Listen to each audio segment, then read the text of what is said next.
Hi everyone, this is Andrew Primer, Ukrainian American reporting from Kiev. Today's podcast, week 117 of Russian invasion of Ukraine, and this is the last week of May 2024. In today's podcast, Russia increased the number of drones at the front lines and set a new record. In turn, the Ukrainians developed long range drones with a range of 1,100 miles. We're going to talk about how Russians massively attacked Kharkiv shopping center, killing 18 people, and Putin lately started talking about the ceasefire. But Zelensky says, no way. Okay, so use of drones by Russia. In the combat zone, the Russian occupying forces set record not only for the losses of their troops and equipment, but also for the use of means of destruction. The President Zelensky has already publicly announced the record of the use of anti-aircraft missiles by the Russian occupying forces, with 3,200 such missiles. However, the Russians use FPV drones, also at the huge numbers, and set a new record. So, only in May alone, the Russian forces used 5,500 FPV drones targeting our front lines. This is the highest figure for the entire time of full scale invasion since 2022. The average rate of use of FPV drones by the Russians is approaching 250 per day. At the beginning of the month, there were periods when the Russians used 350 drones per day, and on May 2, they used 550 drones to target our lines. But in general, the average indicator is at the level of 250 drones per day, which is also a lot. This trend is as negative as possible, which indicates Russia's ability to increase the production and procurement of these products and, as a result, actualizes the issue of the use of electronic warfare in the combat zone more and more every day. By the second half of 2024, Russia was lagging behind in the use of FPV drones, and but the situation started changing.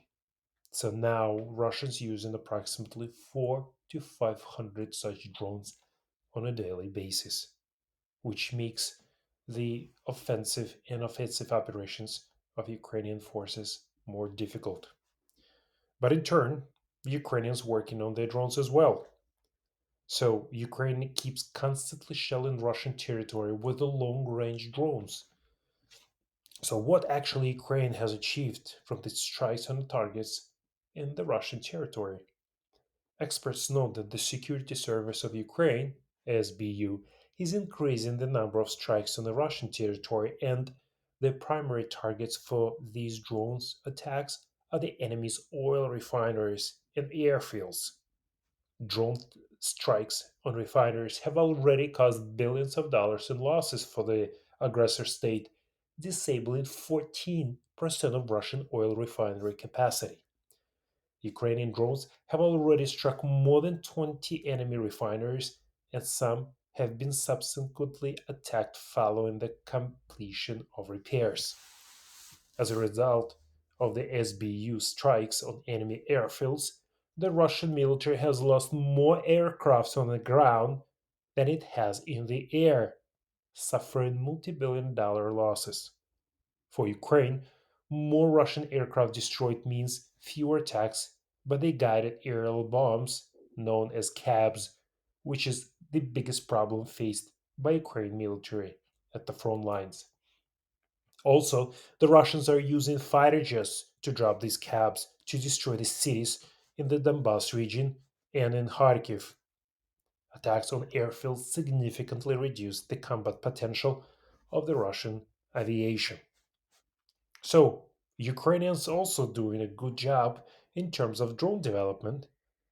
As a result of such success, the Ukrainians continue to improve the capabilities of our Ukraine-made drones. Last week, a Ukrainian drone covered a distance of more than 1,800 kilometers, which is approximately 1,100 miles, to a Russian target, setting a new range record for kamikaze drone. This is a huge upgrade from the latest drone attacks that took place 1,300 kilometers from Ukrainian territory.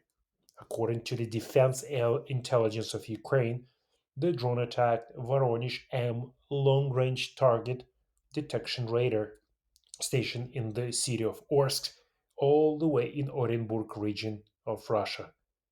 By the way, this is the largest radar in Russia which can detect targets at a range of 6,000 kilometers or 3,700 miles. This Voronezh M radar detects inbound space and atmospheric strategic weapons systems, particularly intercontinental ballistic and cruise missiles. Even though it is located far from the Ukrainian border, this radar covers the whole of Ukraine and helps the enemy to track rocket launches within its range. Russian propaganda has already complained about Ukrainian drones attacking a similar radar complex in the Krasnodar region. By the way, more Russian media has confirmed that Ukrainian forces attempted to attack Putin's residence in Gelendzhik in Krasnodar region with such drones. If we cannot overpower the enemy with soldiers and shells, so we should definitely attack them with long range drones that will be able to reach targets in every region of Russia. So, last week, Russia carried out a massive attack on Kharkiv. As you know, in the last month, Russia is massively attacking the Kharkiv region and trying to destroy it. On May 25th, Russia attacked the largest shopping center in Kharkiv, killing 18 people. So at least 18 people were killed and scores injured in the Ukrainian city of Kharkiv from a spate of Russian bomb attacks Saturday, while 200 people were in the store shopping. So Russia struck the epicenter shopping center in Kharkiv with two guided aerial bombs, cabs. The attack sparked a massive fire at the Kharkiv hardware store when the bomb struck, making it difficult for rescue teams to identify most of the burned bodies. So Kharkiv mayor said Saturday that about 200 people were in the store with kids shopping. So far, only six of the dead have been identified, including a 12-year-old girl who was visiting the city, according to the local authorities. Police were asking relatives to provide DNA samples to help identify bodies in the ruined store. In the last month, Russia has been severely bombing Kharkiv and concentrating more forces for new offensive campaigns. Zelensky warned allies that Moscow was gathering troops for new offensive actions farther northwest of Kharkiv along the Russian Ukrainian border. So, right now, these days, we are defending ourselves 60 kilometers northeast from this place from yet another attempt of the Russian assault. Russia is preparing for the offensive actions also 90 kilometers northwest from there. They gather another group of troops near our border. The one who does all this doesn't want peace, President Zelensky said. So, latest on the Kharkiv offensive by the Russians. So, after a month of severe offensive by the Russians, Ukraine has stopped the Russian offensive and is planning a counteroffensive. Ukrainian troops stopped the Russian offensive in the region and are already inflicting the fire damage on the enemy forces. The armed forces of Ukraine are planning offensive actions, said Deputy Chief of the Main Operational Department of the General Staff. Intelligence from the British Ministry of Defense claims that the Russian occupying forces have not achieved the stated goal of Kremlin ruler Putin to create a buffer zone in the north of the Kharkiv region. The front in the north of the Kharkiv is probably stabilized, and Russian territorial control is fragmented it, and not unified. Russia's successes in this direction will be limited as the initial momentum of Russian troops was restrained by Ukrainian resistance. However, according to the President Zelensky, Russia is gaining another group of troops near the Ukrainian border and preparing for another attack. This is why President of Ukraine Volodymyr Zelensky is asking the West to allow to strike Russian targets on the Russian territory using the Western weapons because it's really important to stop those formations that are preparing for another offensive operations on the Ukrainian territory. So, well, how can the war can be over? From this point of view, US aid is significant contribution to Ukraine's resistance to the Russian invasion. In a political sense, the adoption of the new law shows that the US position is increasingly leaning towards the victory of Ukraine instead of not letting it loose. This is a signal to the domestic audience and allies.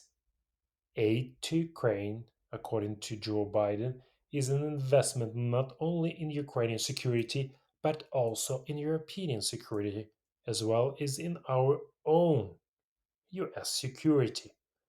Ukrainians, Europeans, and the Americans themselves would like to believe that such a position will be accompanied by the effective results and is designed to achieve the ultimate goal. In the physical dimension, restoring US aid should significantly strengthen Ukraine's defense potential, but is only one of the decisive factors for victory. Considering the state of Ukraine's defense system, the new 6 billion US aid package, together with the help of European partners, will contribute to reducing the critical disparity with the Russian army in artillery ammunition, certain types of armored vehicles, long range missiles, and more reliable cover from the airstrikes of critical infrastructure. This will make it possible to restrain the Russian offensive, stabilize the situation at the front, and to some extent secure the power system and other critical infrastructure. This condition can last another 2 years until one of the parties is completely exhausted. In addition to the limited opportunities of Ukraine and its partners to replenish the stockpiles of weapons and military equipment, our weak point was the unwillingness of the state and the society to provide the armed forces with the required number of mobilized personnel. If we can count on our partners' military and technical assistance, then we have to rely only on ourselves to attract human resources, which are limited to some extent. In addition, the mobilized must be trained and turned into a combat ready army. So Putin is ready to stop the war and ready for negotiations. There is a rumor circling around. So Russian dictator Putin once again declared the readiness of Russia to conduct peace negotiations with Ukraine, but taking into account the interests of the Russian Federation. He said that on Wednesday, May 15th. He repeated the Kremlin's narrative that the Russian Federation allegedly never refused negotiations for a fair settlement of the conflict. He calls it a conflict when he simply invaded Ukraine.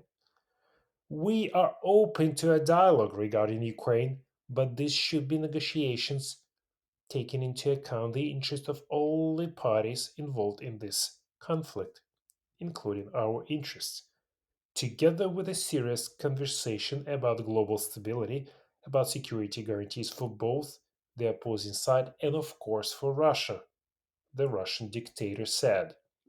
He claims that Western countries cannot provide reliable security guarantees because they prefer not international law, with Russia systematically violates but their own rules and regulations.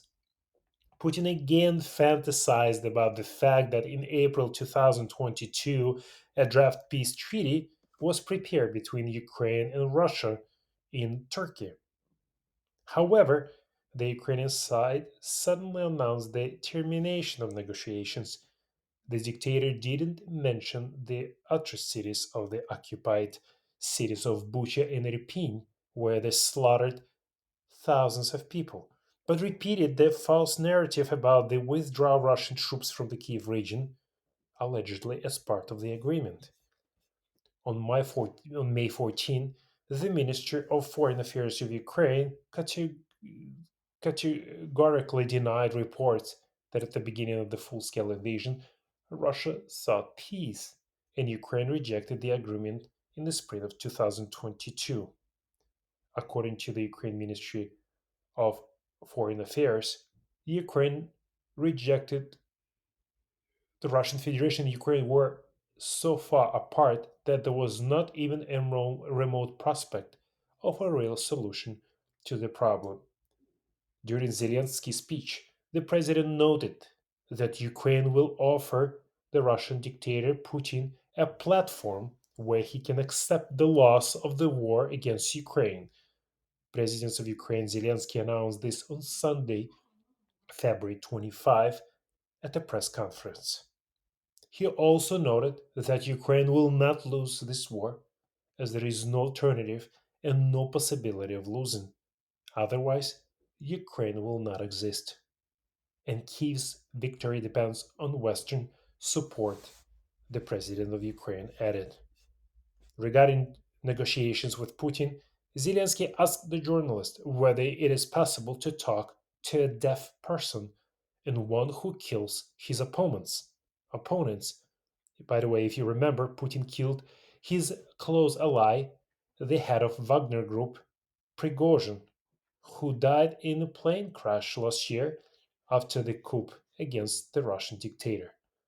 According to Zelensky, Putin sees himself at the throne until 2030, and we would like to finish with him earlier, the President Zelensky said. So, four different forces pitched that Vladimir Putin is ready to halt the war in Ukraine with a ceasefire that recognizes the current battlefield lines.